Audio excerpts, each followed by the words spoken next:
This is the Educational Triage Podcast. Welcome.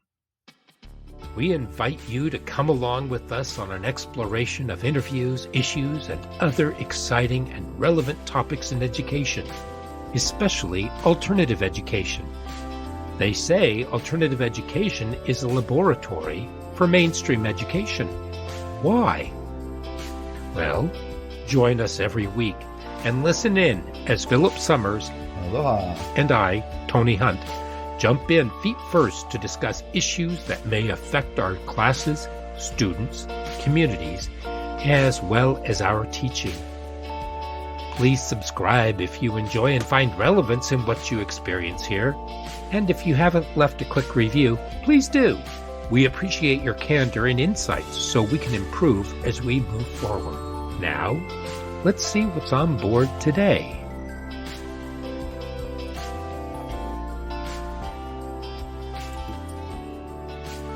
And welcome back. And this week we have Philip. Aloha. And me, and we are going to be talking about building a really solid and great alternative education program or school. And last week, if you recall, we talked about, we touched on staffing, and we also talked about the mission and looking at goals.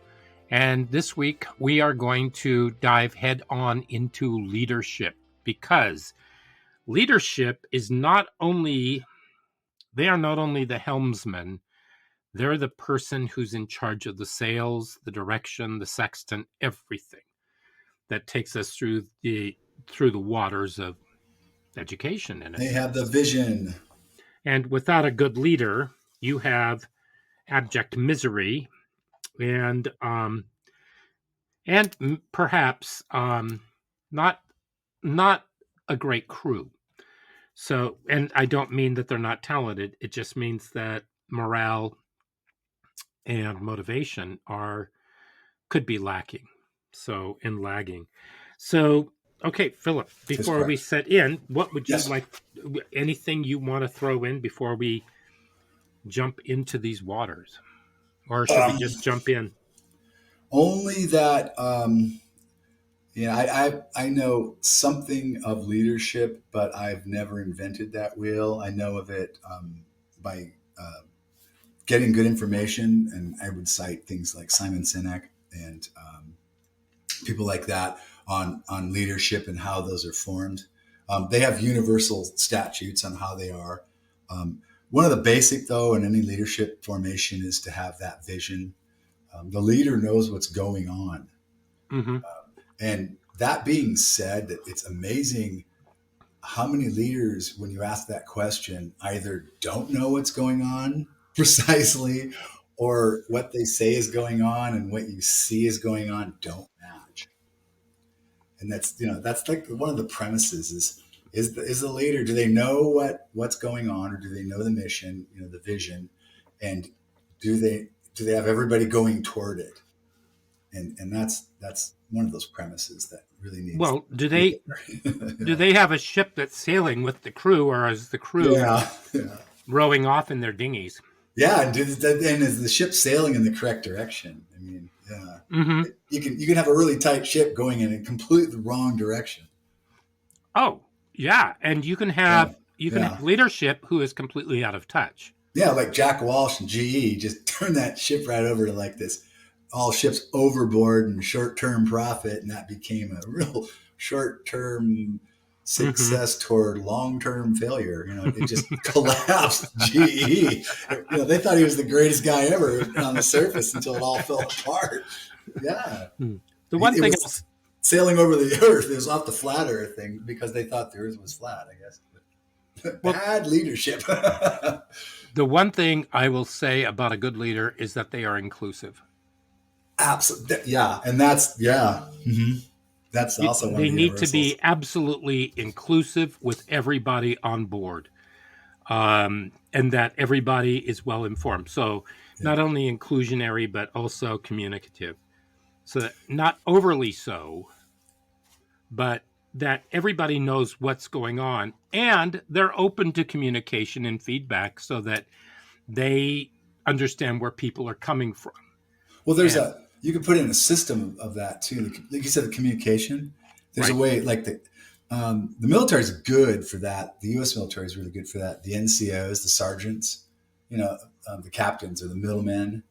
Um, that's a really good system for that. That way, the leaders know what's going on through the people in the middle. Mm-hmm. And so I was thinking in a school situation, it's the administrators in direct relation to the teachers. And you and I shared an administrator who was really direct with us. And she even sat in on staff meetings. And Well, she I felt like conducted she the was, staff meetings. well, no, I mean, she was in on our case management. I'm sorry, case Oh, management meetings in the okay. morning. And so she was like one of the staff as Mm-hmm. far as I was concerned. And so she really knew the bare bones facts about things. Well, And yeah, then she'd go away with a real ground level knowledge, as they say. And I felt like then she knew what we needed. And I felt like I didn't realize it at the time, but things kind of showed up as needed. And mm-hmm. that came from those meetings and that knowledge and being able to predict things. And she was a good leader. And she had a Right, small group though, and she knew how to make her time work for that. So in the absence of that, perhaps you have that middle level that can really communicate that too. And they also need to know that right. vision. Yeah, you're right. And she also had an open door policy. She She knew the did. kids. She knew what was Yeah, happening. she did. She Yeah, was just there, and she was. she was positive. And the feedback that you got, Yeah, she knew how to phrase the feedback, yeah, even if it wasn't good feedback. yeah. She took basically, here's what it was. She was a good steward, and she was almost like a good parent to the teachers because she motivated us, she incentivized us. She knew how to keep it together as a family, even though it was small, but it was very spread out because there wasn't just the one program, there were satellite programs, and she was inclusive of everybody. And she went around and she made sure that everybody knew what was happening.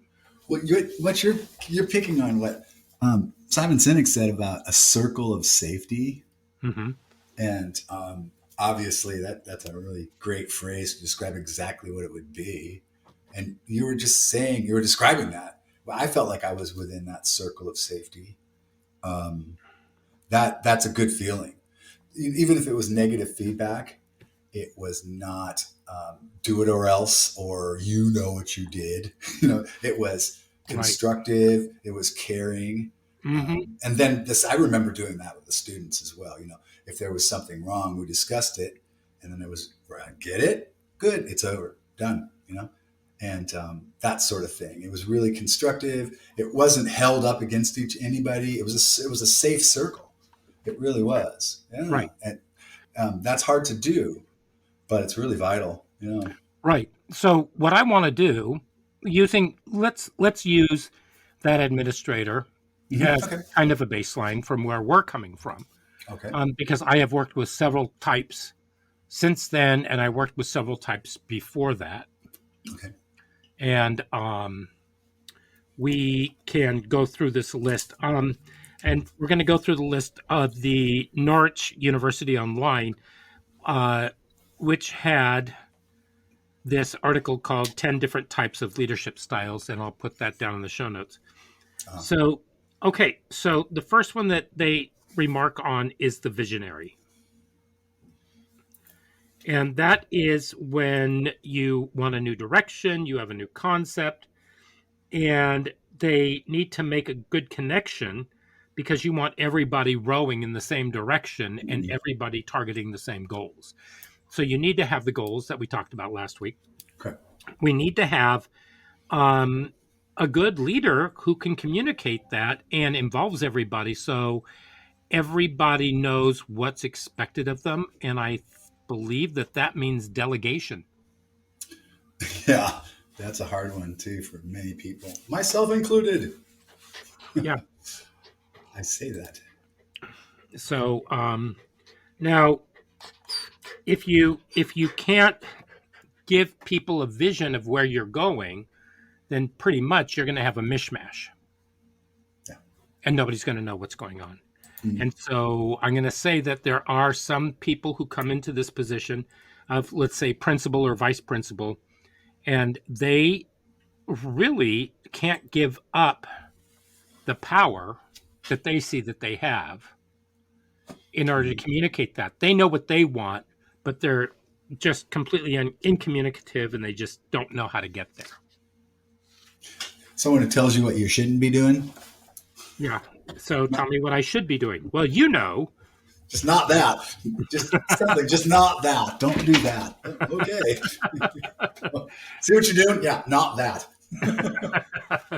So we want the visionary to be successful. So communication, Mm-hmm. and inclusion. Well, this is a funny thing. This is many people know this, but it's very true too. You can't not do something, and it's very important to frame your instructions in that way. So, for example, say I don't know. Oh gosh, I use it batting. Because if you bat a ball, you have to step in a straight line toward the ball, and if you step away from it, it's called stepping in the bucket. Or so don't step in. So you tell yourself, don't step in the bucket. What you're telling your brain is step in the bucket because your brain can't not do something. So tell yourself, step toward the pitcher, step toward, or step in a straight line, or step toward, or step in a line. Anything but don't do something, because your subconscious only hears the do something. Don't think of an elephant. Well, you just had to think of the elephant, didn't you? Well, of course. Yeah, there it goes. So it's right. It's the same thing as when you're climbing and somebody says, "Don't look down." Oh yeah. Well, the first thing I'm going to say is, "Oh heck no! I'm not going to look down. There's no way." And don't fall either. Don't fall. Your chances. Statistically, your chances of falling have just increased hugely. Your focus, your intention goes where your focus goes. No, I'm not thinking. Yeah. And so back in the early to mid 80s, they were pushing for you to say, if don't tell your kids, don't run out in the street. You say, stay on the sidewalk because I need you to be safe. So you give them a reason, and so they get that. And don't be like I was, where I sat there and I thought, well, here's the thing. I mean, we're at the crosswalk. Let's just cross. Why are we standing here? This is wasting so much time. And I was almost hit by several cars. and the woman who was babysitting me was just furious with me. So, yeah. So it's better than serving as an example to others, I suppose. Yeah. Well, then she said, "You get back here right now." And so I started, and she goes, "No!" And those are the final words I heard.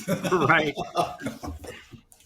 I said, "I don't understand why you're so upset." But I was I was 3 or 4. So. But you do now, and that's the point. Well, yeah. Okay, so the next one would be coaching. And that is exactly what you were talking about when you talked about don't put your foot in the bucket. When I say don't step in the bucket. When we're encouraging and giving words of wisdom, in a sense, of how to hone the skill. They say coach this or coach that, basically. I say just calling him a teacher. Coaches are teachers. Yeah. But you know that the leader has had to have observed the teacher or the staff member. Yeah. And they need to know what are those strengths, because what you need to do is you need to nurture those strengths, and you need to go off of that. And you need to use those strengths that person has for the strength of the school or the program. I think you're right. And I only say I think you're right because duh. And secondly, I think that's overlooked a lot. It's amazing. A, that duh, and B, it's overlooked. It really is overlooked. I think a lot of administrators were trying to pound round pegs and square holes. Well, they want everything done their way. I always saw that, and it made sense to me. What they were doing didn't make sense. Right. But, here's another thing, and that is in Education Week, there was an article about what do leaders know that we should know?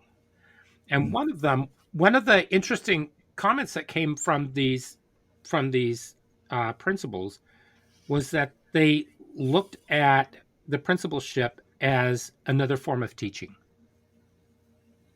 because they're still teachers, they're in education. The goal is education. We're there to serve the student, and they are working with the teacher, so they're still teaching, and they should have no problems dropping in on a classroom and being able to teach, in a sense. Or they should still have that vibrant curiosity that propels teachers in order to be the teachers that they are, because a good teacher is always questioning, is always looking for the best mode or method Right. of delivering the information. The teachers that have it off the back of their hand, they're actually, those are the teachers that I would get rid of, because they're not bringing anything new and vibrant to the classroom. Yeah. It's just it's become something that's just second nature to them, and they're not really invested in it. But a principal should be able to fill in for teachers if it comes to that. And one of my big premises Yeah. too would be that every 5 to 7 years, the principal needs to go back to teaching. And I think that should be with every single principal, that they should have to go back to teaching for 2 to 3 years and then come back and, come back as an administrator and come back through the ranks, because I think that that will keep them humble. I think and not just principals, but administrators, Yeah. superintendents as well, Right. simply because it gets their feet wet again, and they can get back in with everybody, and they can struggle with everybody, so they know what's happening. Or even better, that would be one option. Or another option would be a sabbatical in a chosen field. Mm-mm. That would be an academic exploration of some kind of chosen thing. It would be some kind of exploration of something. They could do some maybe university teaching or a No. university class. Very different. Very different. Very different. I have to disagree. I would be, as an alternative educator, I would say I'm open to suggestions. Anything that would open the horizons of an administrator so they could come back a different person, I would give it to them. It doesn't necessarily have to be in regular teaching. It could be setting up a charter program. It could be, I don't know what it could be. They could come up with a suggestion. I'd say, hey, that's a pretty decent suggestion. They need to be in a non-administrative position. Oh yeah, absolutely. It couldn't be like a lateral thing. It has to be a different change. It has to be a change of life. It has to be something that enriches them, for them to come back into that role, a different type of administrator. Right. Now, the reason why I say a non-university type position is because you have a completely different animal of student. You may be right. You may be right in that regard. And so you're no longer looking at something that's more purposeful and goal-oriented, where you're actually honing skills for students. Yeah. You're like, you are, but it's at a much higher level. And so you have people that are paying, people who are far more invested. Yeah. If I had a principal who went off and taught university and then came back to the high school, they would have, there's a huge disconnect with that. Right. Yeah, there'd be that was sort of the tongue. I would you'd probably be right in that regard. I'm thinking of other academic institutions that would be suitable for it, and they're coming up. But something that would be alternative that would enrich them. I can think of going over and teaching in Finland would be kind of interesting. Well, yeah, I could see going come back. I'll tell you, teaching abroad was fantastic. Yeah, I loved it. And it taught me so much more. I could see somebody doing that. That would make more sense. Yeah, I could, or setting up if I went into the alternative program that we had taught in and then gone back to regular ed, it would have blown my mind up. Like, whoa, I've got a new look. I've got some ideas we could use here. A couple of years over at that program, go back. Yeah, we can change things. Oh, definitely. Yeah. Okay. Number 3 is affiliative. And that's where the nurturing comes in, with the morale, making sure that everybody is connected and that everybody knows where they connect and how they connect, and everybody Mhm. observes this and respects that and honors it so that everybody is working as one working unit. So I worked with a principal who constantly told everybody that we were family. Were And you? then it was a very dysfunctional family because nobody felt like they were family. Nobody felt all that connected with a lot of other people. And the administration did their best to keep people disjointed. Yeah. So they spoke a lot. So what came out of their mouth was not what was coming out the other end. So they were ingesting a bunch of dookie, is what it is. So they could talk a good talk, but they couldn't digest it. So Uh, this, but see, if you have a respectful administration, where's your morale? it should be decent, You should shouldn't it? have good morale. I mean, Yeah, I mean, when we should feel worked backed up. when we worked with that one administrator, sure, we had some times that people didn't feel so great and people might be angry about this, that, or anything, but nobody looked forward to the end of the year. No, and I we mean, even had some tragedies. mhm, Some of the staff members lost some family member kind of thing, and it was right. we kind of Everybody banded grouped together. together. We did, yeah. Yeah. It was And so it really was a family, and we would have potlucks. We would do all kinds of things together, and people were recognized. But it wasn't a competition in a sense. no, it was never. It Yeah, it was was very always human, very open. right. And everybody worked really hard because whatever was best for the children. Yeah, that was always the focus. Right. So, and knowing that and having people that you could talk to and just figure things out with, I think was humongous with that. It was a pretty simple system, really. It was. I It, think it once wasn't it wasn't hierarchical. I mean, it was pretty open, and the mhm, teachers were appropriate. I remember um, maybe to spill. This is not inappropriate, but I was asked during the interview if a situation came up, and that student had said during the situation, "Okay, you have a student come to you, and the student said, 'Hey, you caught me, but can we keep it between the two of us?' But you know it's a rule, and you know with the staff member here, you know it's a rule. What would you say?" And I replied, "Well, I'll look the student in the eye and I'd say, 'Well, I can't do that because I work with that staff member and we work together and we depend on each other and we trust each other and I have to share that information with him. But I'll tell you what I'll do. Because you came to me, you're honest, I'll advocate for you. But mhm, I can't keep it from him. That wouldn't be proper.'" right. And I was later disclosed somewhere years later that was kind of like an answer that was when that person heard the answer, they went, "That's the answer that gets the that gets the prize because that's the answer that you have. That's the That's person you awesome. want around to go, yeah, well, look, you're not in trouble. It's kind of like you're not in trouble. You can work with this, but I can't keep that from the other staff members, and Mhm, that's the kind of that environment we had. And right. that's exactly how it worked. Look, kid, I can't keep it from the staff members, but I'll advocate for you because you came to me with Right. it. But Yeah. I think that that is where integrity thrives, Yeah. and there's a sense of loyalty towards each other. Yeah. Because they knew there's a line there. I can't lie on behalf of you, but I'll Mhm. advocate on behalf of the deed that you originally had done. But no, Right. I will not lie for you. Yeah. It's a line. Yeah. Yeah. And that was the trust you said. Yeah. Hmm. Yeah. And then, okay, so then we go to democratic, and that's where, the staff has a voice and they can talk about what's going on. And that would also mean that leadership would keep an open mind to what are the possibilities. So we talk about growth mindset. So let's say that you are the principal and you come up with this idea and you throw it out to everybody and they all say, no. And you say, okay, well, why not? Let's figure out the why nots. And then, and so we have a reason that it's just not because it's a change, because teachers tend to be locked in and Yeah. they don't really like change much. But because sometimes it just gets piled on and on and on and on.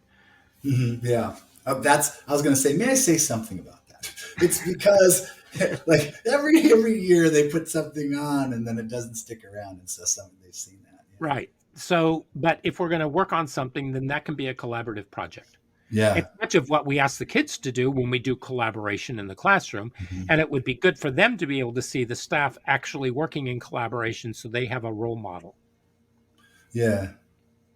I think that I I remember what you said about okay, so they propose a change or some sort of direction to go to during the year, Hmm. and then they say it, and some people say no, and then they say why not, and I remember that there was a lot of why nots, and it was explained to in the early part of my career, and then I remember toward the end of my career when administration didn't have that actually a relationship at all with Hmm. staff.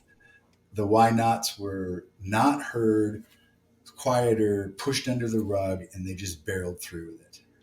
Right. So, yeah, I noticed that transition. At the beginning, they'd say, why not? And they'd say, here's why we should do it. And they was on board, and it actually worked. And then after a while, there was no direction. And then there was just no tolerating the why nots. They just made us do it. And then it And just went away.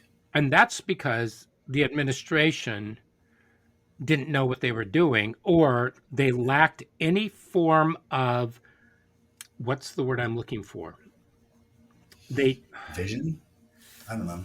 Well, they I, lack vision, but they also lack self-confidence. That's the one thing that is a yeah, huge thing. You want to have an administrator who has self-confidence. Just because an administrator is a dictator and is telling everybody what to do doesn't mean that they know what they're doing. It demonstrates exactly the opposite. the only thing I think in the end I understood the vision to be was pass the tests.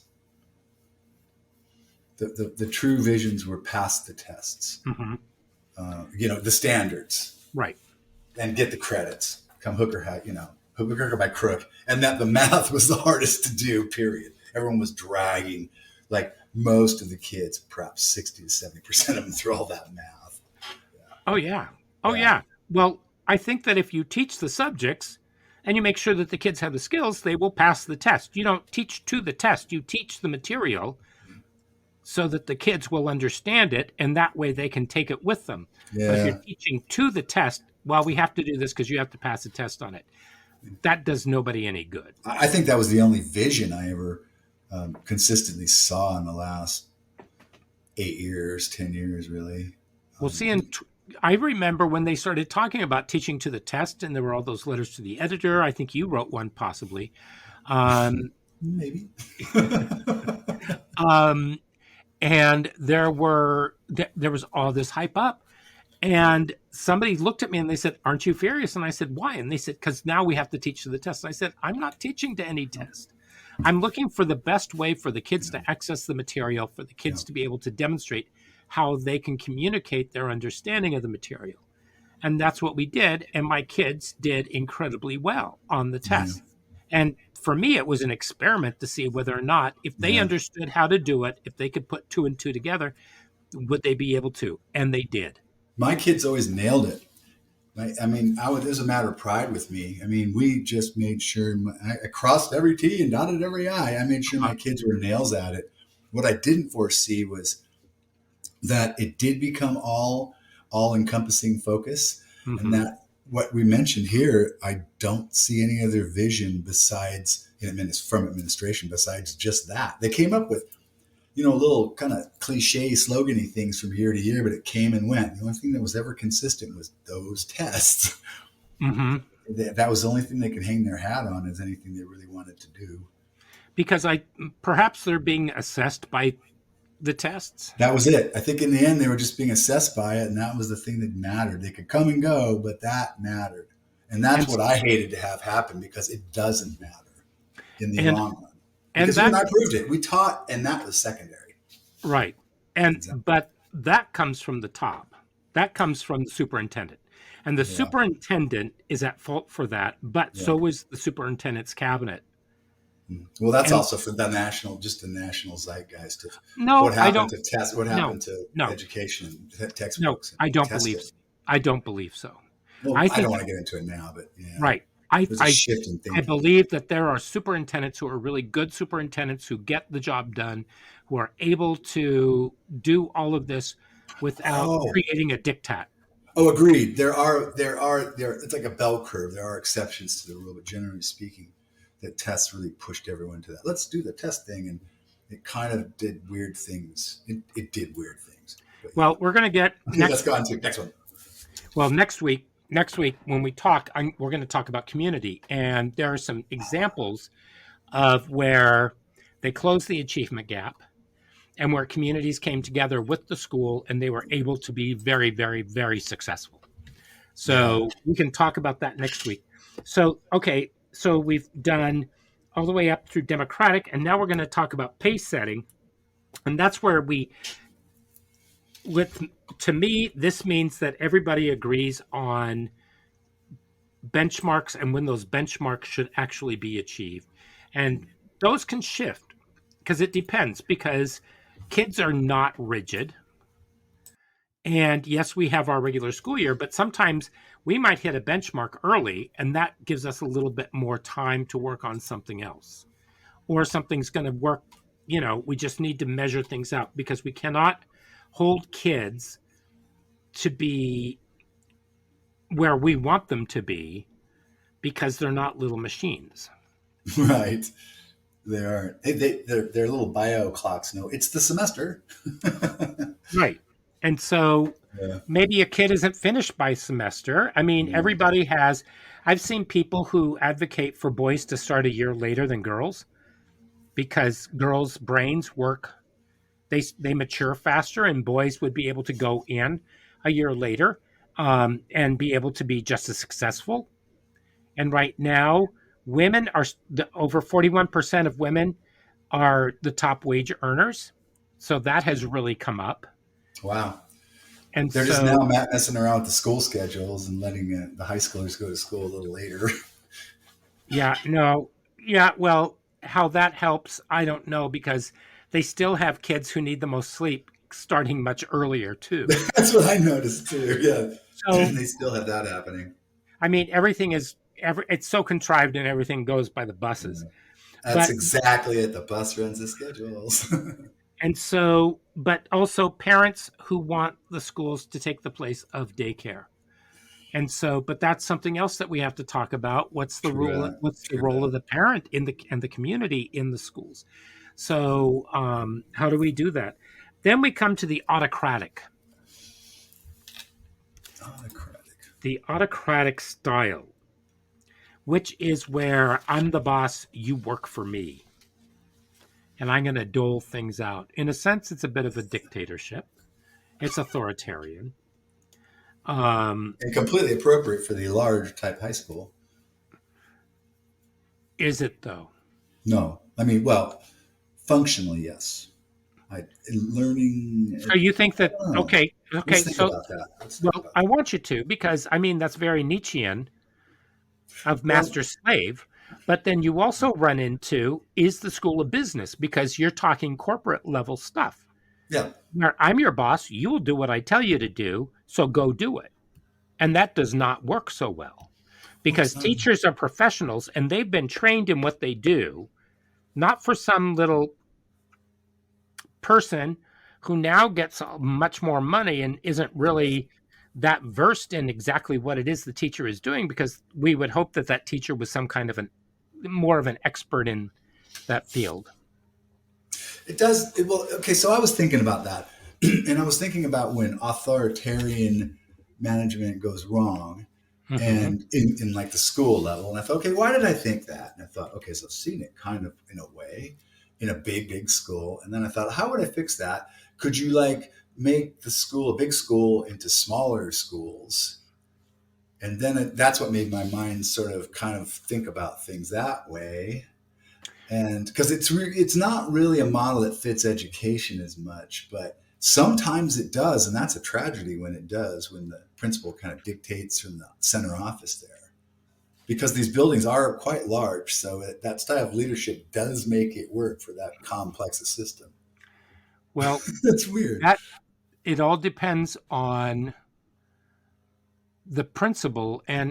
and as I said before, their level of self-confidence and what they're Right. able to do. Yeah. Now, It's just, now if a principal has 3,500, 4,000 students that they're looking after, then of course they're going to delegate, but they need to be able to have a team of vice principals mhm. and their department heads who understand what's going on and make sure that they are the best people who can generate the community and work with the community, because you'll have Yeah. far fewer problems if you have a good community that works for you.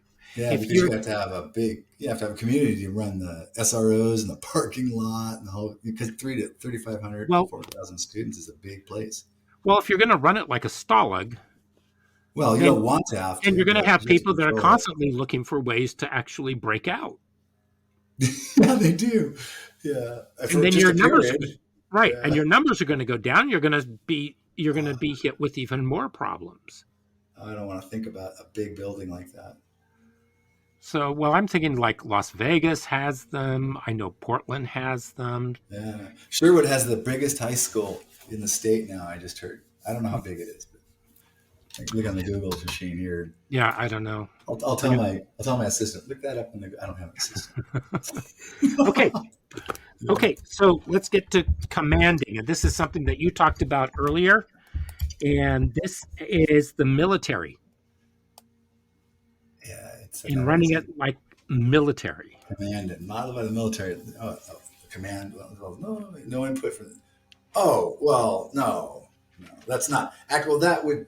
Yeah, no, that's not the style of commanding from the military. I would actually follow. I would follow the style of the upper level special operations teams, where they all have a say because they all are equal, even if they have a difference in rank.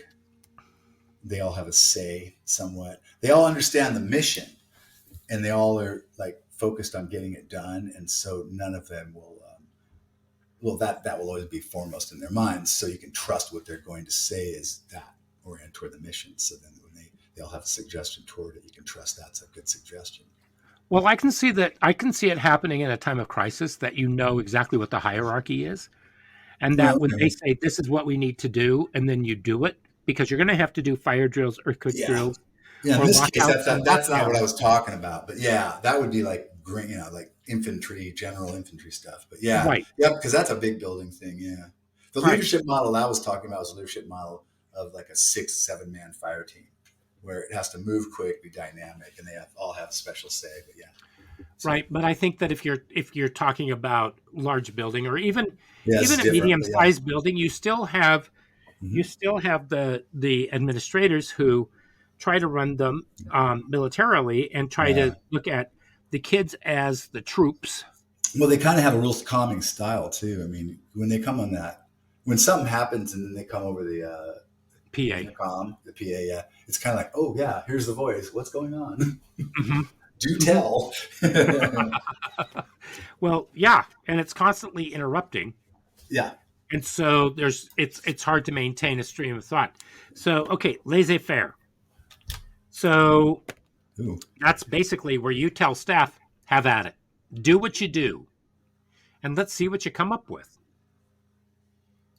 So the problem with that, I'm going to say it says that it has the highest job satisfaction, but I'm going to say that every one of these has to be combined and shown in some form of a mixture, because sure, Right. I'm going to have my departments figure out what they're going to do.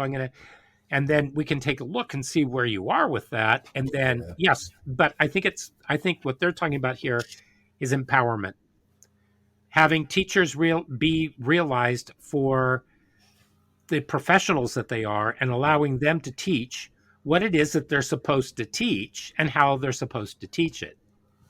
Yep. They should call it the Camelot affair. No, it's like if you can have a team that is that highly skilled and motivated and Uh-huh. they can work together, it's like Camelot. It's perfect. Because I mean, if you could let a team like that alone and let them create, just wow, Hmm. that's a great team. That's perfect. Yeah, Oh, I think so. yeah. Okay, now bureaucratic. Oh, it's oh god. Ugh. That's the meetings you go to where like two people are reading a newspaper. Or used to back in the day when they had newspapers. Yeah, and once again, it's hierarchical, but Yeah. it's organized. It can be efficient, and Hmm. as long as everybody's willing to agree that you keep that level of efficiency, sometimes Yeah, you need to have that. you do. Even Be- if yeah, just people are if having not, stage roles. Yeah, because it's the best use of people's time. Because nobody likes meetings. yeah. And if you're going to just be wishy-washy about everybody's time, nobody's going to want to be there. That's And I true. I remember I walked up to one of the vice principals and I said to them, I said, "Can we do something here about what time we finish these things?" And he said, "We finish before class starts." I said, "You don't understand. I have to come in 20 minutes earlier than the staff meeting starts, which brings me in 20 minutes before I'm supposed to be at work, so that I can run down the halls. I can set up the classroom because I'm not in the same classroom period to period. And I have to start getting those set up Yeah. before I. And so when I leave here, I still have to go back to my office. I have to pick up my stuff and then I have to run across campus in order to make it back to that classroom before my students do. And you're giving us 5 minutes to get there." I said, "How about we have a time limit on these?" The next staff meeting, we had a time limit and it gave us an extra 20 minutes at the end of it. Hmm. And I thought that was fantastic that we actually got that, but it also made the meetings run far more smoothly. The agenda was to the point, and everybody knows that there's always that one person that raises their hand with all these questions at the very end. Oh Everybody yeah. Everybody's raring to go. They've already started their Oh, engines. They're sitting yep. there. They're getting, It's a they've got, question they could ask them right after. No one has to listen to the answer, just them. and all of a sudden, everybody starts getting up, and all of a sudden, it's like they see that hand go up, and they go, "Oh no, they're at it again." And everybody sits there and rolls their eyes because nobody wants to be rude. But that stopped. And so, but administration to administration, you Yeah. still have to get everybody else on board with that. My So, favorite was, "Does anybody have anything for the good of the order?" And I went, "Do not say that."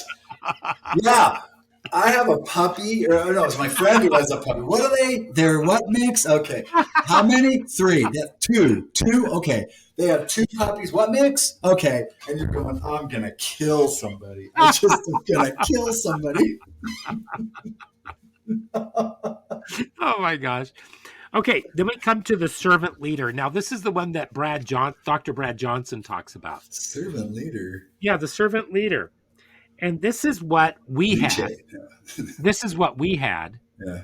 where they would come to us and say, "Tell me what you need." And things suddenly appeared, right? Yeah. All of a sudden, "Hey, guess what? I found funding for you. We're going to be able to do this. Can you get this? Because I got this for you." Is So that it was, servant leader? I like the servant leader. I mean, they're in there and they are there to support you. And Yeah. I believe wholeheartedly that administrators should be supporting the teachers. Because Not, we're working with the kids, right? well, we're the ones who are doing the work, right? Right. We're working with the kids, and the kids are all the center of it all. And so when you get So, somebody who sits there and says, "Do your job," because mm, I sit here in my office and so, "Ha ha ha ha ha," right?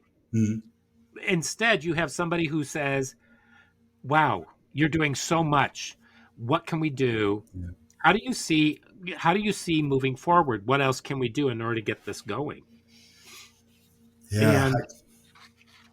And just trying to make sure that everybody is taken care of. So they're not putting themselves ahead of everybody. They're putting you ahead of them. Yeah. And I mean, yeah.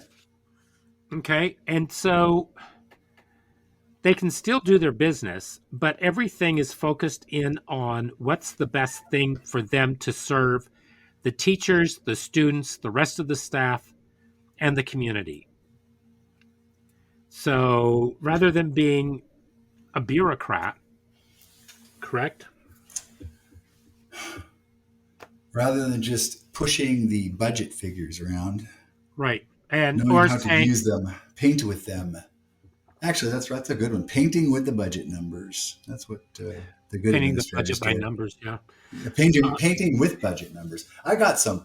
I mean, they started looking like wonderful things after a while when I got budgets because I had the freedom to use it. Yeah. Yeah. Yeah. No, I love my budget, my first budget that I received. And this is when our favorite administrator, when they had just first begun and they weren't allowing them to be full time. My first budget was $300 for my program. Yeah. And I had two programs that came in, one residential, one was transitional. And by November, I was out of money. And they said, "What did you spend it on?" Paper, pencils, pens, and a couple of books. And they Yeah. said, "Well, you need to manage your money better." And it's like, no, no, no, no, no, no, no. We still need more materials. I need more money. So I went to the top. I went to the district office and I made allies. And then I got a call from our favorite administrator who said, "You are not allowed to do that anymore," because all of a sudden I was getting money. Wow. And Different so, budgets, huh? but I never saw it. But they were so new to the program, and they were being so used by the regular high school that I never really saw them. I saw them maybe once or twice, and that was about it. I had no idea. We had no relationship. And then after that year, things got much better, Yeah. and we were able to work um, together. And all of a sudden, we started getting more money, and we were able to work with more money. Yeah. So, and it wasn't a huge amount. I think the next year we got maybe about $900 or $1,000, but that worked for us. I think by the time I came around, which was a few years after that, I got $1,900. So, okay, so tell me about Simon Sinek. Oh, Simon Sinek is he works with leadership Uh huh. and he develops leadership models. And Leaders Eat Last is one of his books I like a lot. And basically talks about how the best leaders put they put things before themselves. He does use Jack Walsh from GE as one of the leaders that saw short term gain Mm-hmm. and didn't see long term survival. Which didn't occur. When GE came, fell from glory and things like that. Right. And same thing like Pan Am Airlines, same thing. And he develops systems that will help businesses survive. And why. For example, Apple. You remember he's one of his favorite allegories. One of his favorite stories is about the Microsoft Zune. And for those of you who don't remember, Microsoft came out with an Apple competitor called the Zune. And so he had done a convention with Microsoft. The iPod competitor. Yeah, I'm sorry, the iPod competitor. Yeah. Right. And he had, thank you. And he had, it was a better product. It was actually a better product than the iPod. It did more, it was cooler, it did better things. And those who used it thought it was better. So he was meeting with an Apple exec and he couldn't quite resist. And he said, Microsoft gave me the Zune and I have to admit it's better than the iPod. And the reply to him was, "I have no doubt." And what he didn't realize was Apple will, they're not in it to beat everybody all the time. Right. And so Microsoft invented something that's better. Mm-hmm. But where's Microsoft's Zune now? It's gone. It's way gone. It came and went. And yet the iPod actually came and went, and people are using the iPhone now. Right. So there you go. He just said that, just looked at it and said, "I have no doubt it's better."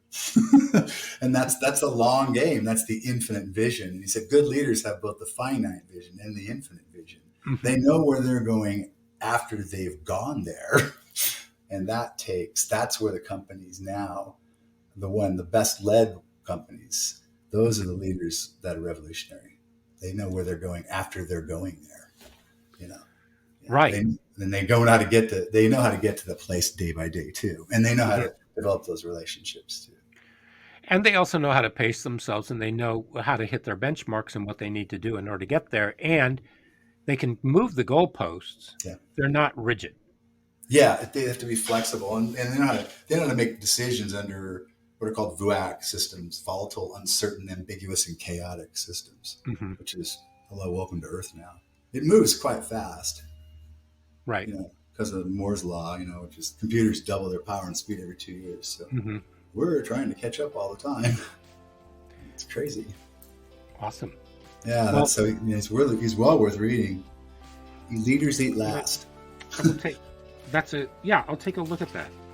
Yeah. I will take a look at that. So next week, we're going to take a look at community. And that means bringing the outside in.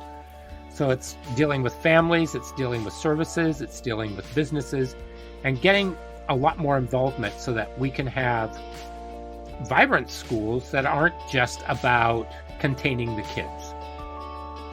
And getting the kids to the places they need to get to. Yeah, exactly. So, and that is on the agenda for next week. So I hope that you will join us. And as always, it's been wonderful. Philip, thank you so much. Thank you.